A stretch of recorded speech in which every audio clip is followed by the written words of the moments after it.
BC కుల సంఘాల JAC రాష్ట్ర అధ్యక్షుడు అన్న కుందారపు గణేశారణ గారికి మరియు ఈ సమావేశానికి ముఖ్య అతిథిగా విచ్చేసినటువంటి బీసీల దళపతి జాజుల సీనన్న గారికి, రిటైర్డ్ ఐఏఎస్ ఆఫీసర్ చిరంజీవులు గారికి, మరియు కనకాల శ్యామ్ గారికి, విక్రమ్ గారికి, జాజుల లింగం గారికి, బాలరాజన్న గారికి, వేముల వెంకటేశన్న గారికి, నగేశన్న గారికి, ఇక్కడికి విచ్చేసిన పెద్దలందరికీ పేరు పేరున ఉద్యమాభివందనాలు తెలియజేస్తూ, ఈ నెల 27వ తారీఖున జరగబోయే ఎన్నికల్లో ముఖ్యంగా బీసీ సంక్షేమ సంఘం జాజుల సీనన్న గారి నాయకత్వంలో బీసీలందరినీ ఈ మూడు ఎమ్మెల్సీ ఎన్నికల్లో ముగ్గురిని బీసీలని ఎమ్మెల్సీ చట్టసభలకు పంపించే విధంగా గత ఈ నెల రోజుల నుంచి ఊరూరా తిరిగి ప్రచారం చేస్తూ గెలిపియాలని కోరడం జరిగింది. దానిలో భాగంగానే మీరు చూసుకున్నట్టయితే గ్రాడ్యుయేట్ అంటే కరీంనగర్ గ్రాడ్యుయేట్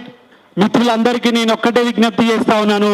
మీరేసే ఓటు రానున్న రోజుల్లో ఈ రాష్ట్ర రాజకీయాలని మలుపు తిప్పే ఓటుగా మీరు ఒక్కసారి ఆలోచన చేసి ఓటేయాలి. తెలంగాణ ఉద్యమంలో తెలంగాణ బిడ్డల్ని ఎట్లయితే గెలిపించుకుందాం అనుకుర్రో, ఈరోజు బీసీ ఉద్యమంలో బీసీ ఓటర్కి ఓటేసి ప్రసన్న హరికృష్ణ గారు గెలిపిస్తే ఈ రాష్ట్రంలో బీసీలు రాజ్యాధికారం వైపు ప్రయాణించే అవకాశం ఈరోజే మీరేసిన ఓటు నుంచే స్టార్ట్ అవుతుంది. ఇది ఒక ప్రబంధనమక్క అయ్యి మీ నుంచి స్ఫూర్తి పొంది రానున్న రోజుల్లో బీసీల రాజ్యాధికారం వైపు ప్రయాణించే అవకాశం ఉంటుంది. కాబట్టి మీ అందరికీ చేతులు జోడించి విజ్ఞప్తి చేస్తా ఉన్నాను, ఒక బీసీ బిడ్డను గెలిపించాలని కోరుతా ఉన్నాను. అదే కాకుండా ఎమ్మెల్సీలు టీచర్లు అయితే మీ అందరికి చెప్పి తెలిసిందే, వాళ్ళే 10 మందిని ప్రయోజకుల్ని చేసేటోళ్ళు. కాబట్టి మీరే ఈ రానున్న ఈ స్వతంత్రం వచ్చి 70 సంవత్సరాలైన ఈ తెలంగాణ ఆంధ్రప్రదేశ్ రాష్ట్రంలో ఒక బీసీ ముఖ్యమంత్రి కాలేకపోయాడు. కాబట్టి చదువు చెప్తే మీరే. కాబట్టి మీరు విజ్ఞతతోటి ఈ బీసీ బిడ్డల్ని గెలిపించి ఇక్కడ పూల రవీందర్ గారిని అక్కడ మల్క కొమరయ్య గారిని గెలిపించి చట్టసభలకు పంపిస్తే మనం రాజ్యాధికారానికి దగ్గరయ్యే సాయం తెచ్చిన వాళ్ళు అవుతారు. మీరు ఒక్కసారి ఈ బీసీ ఉద్యమం గురించి మీరు తెలుసుకున్నట్టయితే నిన్న మీరు స్టేట్మెంట్ చూసిండొచ్చు కవిత వాళ్ళ పార్టీకి సంబంధించిన వాళ్ళు ఎవరు లేకున్నా పర్లే, కానీ ఎక్కడ బీసీ బిడ్డలు ఆడితే అక్కడ బీసీ ఓటేయాలని చెప్పి చేసిన వారికి కూడా నేను మనస్ఫూర్తిగా అభినందన తెలియజేస్తా ఉన్నాను.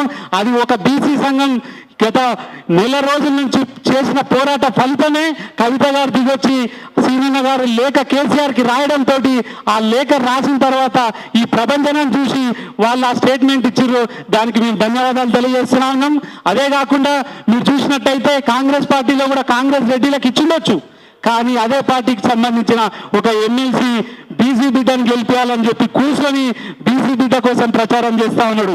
అంటే అందరికి అర్థమైపోయింది, ఈ పార్టీలు ముఖ్యం కాదు, ఈ బీసీ జాతి ముఖ్యం.